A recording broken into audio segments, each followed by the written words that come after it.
દર્શક મિત્રો, આપ જોઈ રહ્યા છો ગુજરાતની એક એવી ચેનલ કે જે તમારા શહેરના પળે પળના સમાચારો તમારા સુધી પહોંચાડે છે.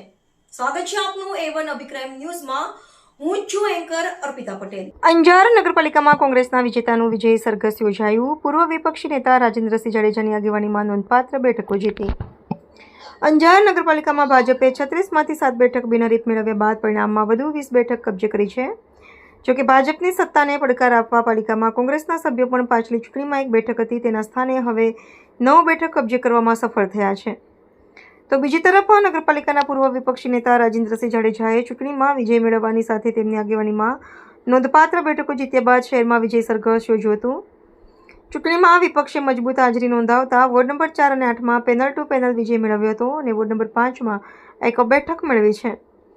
જીત પાછળ ઉમેદવારોની મહેનત અને જનતા સાથેનો સતત સંપર્ક મુખ્ય કારણ હોવાનું જણાવતા રાજેન્દ્રસિંહ જાડેજાએ કહ્યું હતું કે વિજય સરઘસ દરમિયાન શહેરમાં ઉત્સાહભર્યો માહોલ જોવા મળ્યો હતો, જેમાં મોટી સંખ્યામાં કાર્યકરો અને સમર્થકો જોડાયા હતા. વાહનો પર રેલી અને નારા સાથે વિજયની ઉજવણી. રિપોર્ટર ભરત ઠાકોર, કચ્છ.